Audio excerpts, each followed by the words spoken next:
Last video from out at the lake today. I have one more thing I want to talk about, and that's the idea of following your bliss, which comes from a psychologist and anthropologist named Joseph Campbell, who lived in the mid 20th century, survived. I think he died in the 1980s. He was an acolyte of Carl Jung. I don't think directly. I believe they met, but he was one of those guys who came across Jung's work. He was an anthropologist, and he wrote a book, I think it was his doctoral thesis, called The Hero with a Thousand Faces, where he looked all around the world and he saw this motif of the hero's journey played out in hundreds and thousands of different stories from completely disparate cultures, some of which had no interaction with other cultures really.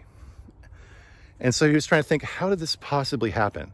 There's another book from earlier on called The Perennial Philosophy by Aldous Huxley that I really also recommend that you read. And yes, this is the guy who wrote Brave New World, but he also wrote nonfiction books. And very interesting guy, look into his family. But Joseph Campbell was a big believer in Jung's philosophies. And so when he came across the idea of the collective unconscious, it really helped fuel his beliefs. And just a little bit more on the background of Campbell. Later on, in the 1960s and 70s, I think it was in the early 70s, that a young filmmaker from California named George Lucas came across Joseph Campbell, and they became friends. And much of Star Wars was influenced by Joseph Campbell and his ideas. There's actually a fascinating documentary called The Power of Myth with Bill Moyers, where it features both George Lucas and Joseph Campbell, and it was shot on Skywalker Ranch, Lucas's big compound out there in California. And so whether or not you're familiar with Joseph Campbell, you already are, because there's not really anyone alive today. There are people who still haven't seen Star Wars, which is possible, and I respect you for staying in a bubble and under a rock all this time. But there's no one who is free of its cultural influence. George Lucas created an empire, no pun intended, of media and cultural influence that has affected really every individual in the world. There are countries that are repressive and don't allow Western media, but there's it reminds me of Turkish Star Wars, which is when I don't think they allowed any Western media in Turkey in the 70s and 80s, but they made their very own version of Star Wars as a result, which is worth watching for a laugh from time to time. But Joseph Campbell, he really expounded on this idea of the universal myth of the hero who goes on a hero's journey where he descends into the underworld, returns with the Promethean flame, and changes the world of his birth forever through a big positive change. This is seen universally throughout all cultures. But Joseph Campbell also developed some very interesting psychological ideas. And primary among them for me is the idea of following your bliss. That there's basically only one thing you need to be doing in your life. And it's not producing economically. It's not serving some corporation, making sure their bottom line is met.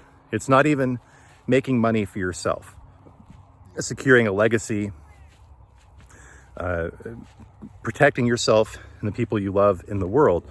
It's actually just following whatever makes you, I guess, happy is one word for it, but the word that Campbell used was bliss.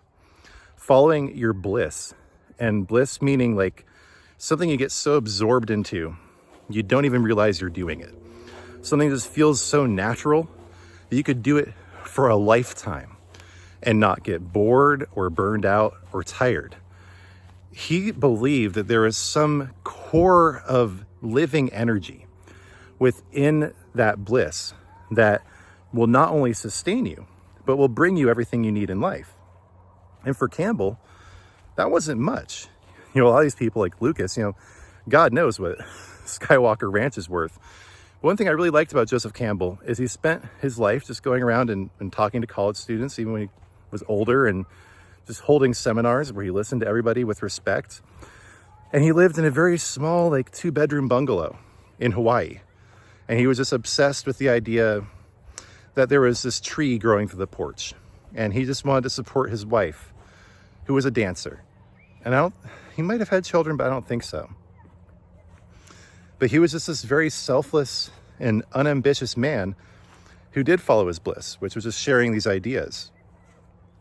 And so honestly, that's what brought me to YouTube originally. Well, you know, some other factors brought me here, but what allowed me to stay is people, you know, they get so upset about making videos and editing and the whole process surrounding them. But as soon as we got one of those, at that time, it seemed like a souped up iMac in 2001, I think. So not the fruit iMacs, but the one where it was like a dome and then the monitor came out of it and was on like kind of this crane neck. You could put it any angle you wanted. Man, I loved that thing. I just got into iMovie and all I had was home, not even videos, but just pictures. And I also had, if you guys remember, some of the early Bionicles came with these little mini discs with them that had like 2 to 3 minute movies on them. Maybe it was like a minute long of each Bionicle. Like I remember with Kopaka, the ice one, it was him sliding down a slope. And so I had all these mini discs. I figured out at the age of 11 how to transfer that data off the disc and onto the computer. And I just started editing it to Linkin Park songs because I really liked Linkin Park. It was the first band I ever discovered on my own that I felt an affinity for. So I, you know, did Kapaka, Crawling in My Skin. You know, I did Tahu with Faint and whatever, and just kind of did all that. But I must have spent, you know, hours doing that. But I also spent just endless hours. You know, I ripped our CDs of the Star Wars soundtrack, and I took probably, you know, 500 to 1,000 home pictures, you know, pictures we taken of the family, and put them to the time and the tune of the Cantina song from Star Wars: A New Hope.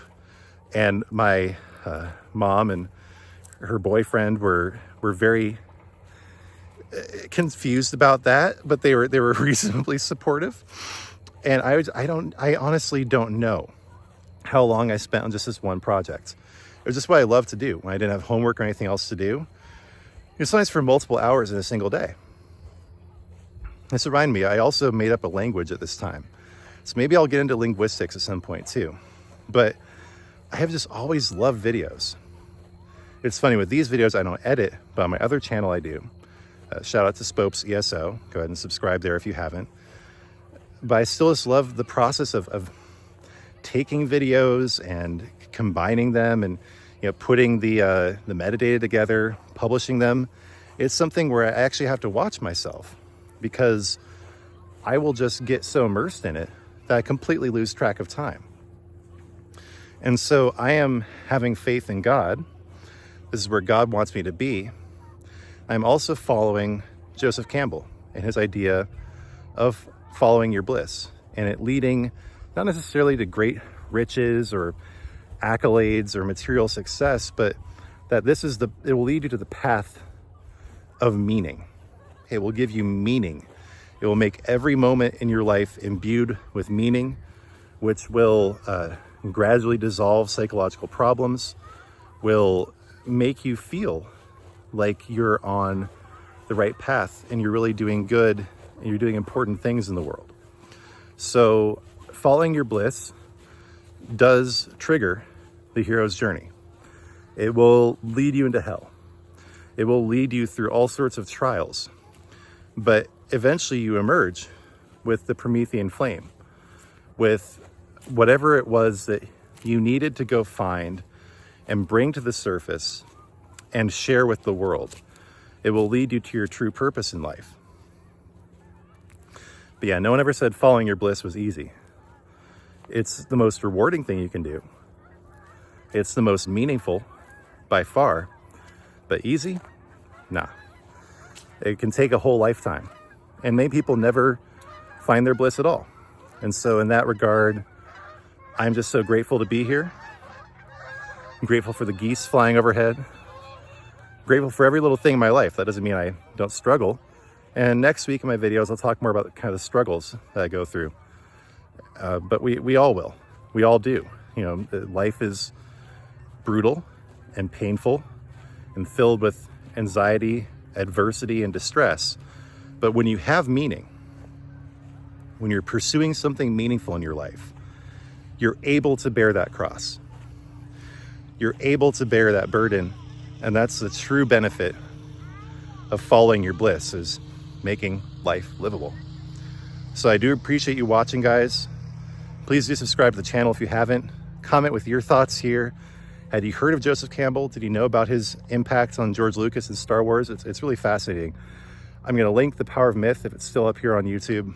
It's really worth watching. I think it's a 4-part series, a PBS series from back in the day, so each one's about 45 minutes. Gives you some insight into both Joseph Campbell. I think the first 3 episodes are with Campbell. Bill Moyers was a really interesting guy.